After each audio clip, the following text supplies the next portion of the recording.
चाहत म्यूजिक भोजपुरी क्या करे मोहम्मदपुरी music director DJ Kanchan Raj Hajipur Vaishali. मोहम्मदपुरी जालू मोहम्मदपुरी जालू जोगिया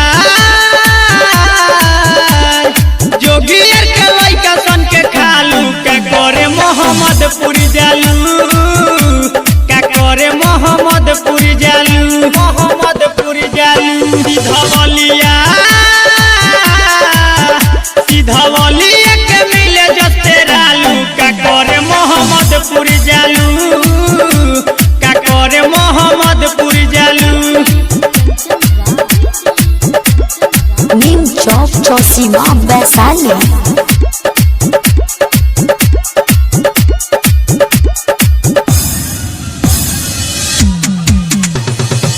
साबुन पवन तेल गईले एतना चिकन हो गईले जाके बोली छपर आपन ढोरी गहिर करइले ढोरी गहिर करइले।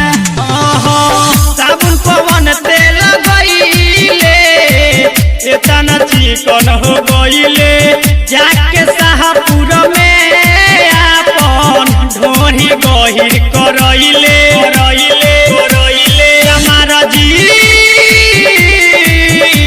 चमारा जी से रजत छुआलू का करे मोहम्मदपुरी जालू का करे मोहम्मदपुरी जालू मोहम्मदपुरी जालू।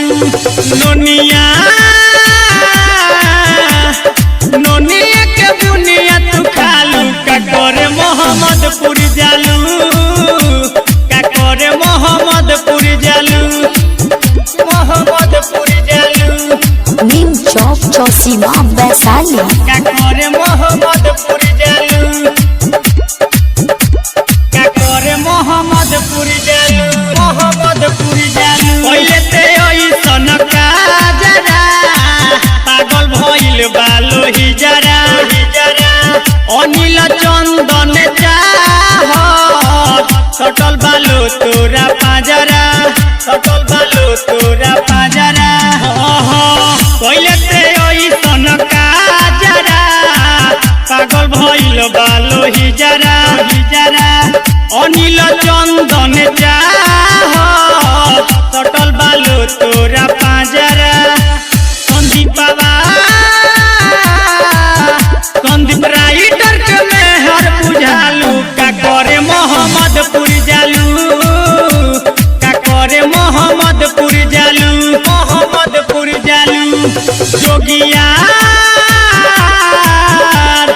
जोगियर के लइका सन के खालू का करे मोहम्मदपुरी जालू का करे मोहम्मदपुरी जालू मोहम्मदपुरी जालू।